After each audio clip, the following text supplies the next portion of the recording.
Welcome to The Explainer. Today, we're diving into a really unique source, a series of spiritual messages. And these messages are supposedly from the legendary 19th century samurai, Sakamoto Ryoma. Think about that question for a second. This material claims to be the answer. It's like a diagnosis and a set of really radical prescriptions for our society today, all delivered by the spirit of one of Japan's most famous reformers. Okay, let's get into this. So, according to these teachings, the very first message isn't praise, not at all. It's a sharp, immediate criticism of the modern mindset. The argument is that we've kind of lost our sense of scale, our grand vision. Yeah, the source does not pull any punches. It claims that Ryoma's spirit looks at people today and sees them as, well, constrained by convention, that they're lacking the bold, world-changing ambition that his era was known for. It's basically a diagnosis of a shrunken spirit. And the text points to some culprits that probably sound pretty familiar, right? A one-size-fits-all education, a deep-seated fear of standing out, and a culture that seems to reward playing it safe over making bold moves. So if that's the diagnosis, what's the cure? Well, the first proposal is a fundamental rewiring of our whole work-life rhythm. It's a huge structural change, and it's designed to bring back that creativity and big-picture thinking that the diagnosis found was missing. It's called the break period, or in Japanese, kyugyo kikan. And the core idea is pretty radical, building a long-term structured break into everyone's career, not as some kind of luxury, but as an absolute necessity for innovation. And look, this isn't just a long vacation to avoid burnout, though I'm sure it would help with that. The source argues this time is crucial for knowledge to ferment.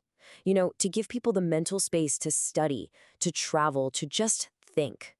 The idea is that this is how you generate fresh ideas that could literally reshape entire industries. The rhythm is simple. For every decade of work you put in, you get 1 year to renew. It's a cycle of contribution and creative renewal built right into the system. All right, so that's the first prescription. Now let's move on to the second one. This one shifts from our personal development to the public square, and it tackles politics with an equally revolutionary idea. Now, this is a pretty provocative claim, but it sounds a lot like the debates we have today about campaign finance, doesn't it? The source basically says that the entire problem of money in politics comes directly from the election system itself.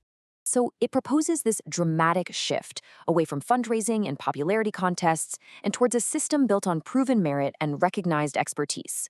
We're talking about governance by the most qualified, not just the people who are the best funded.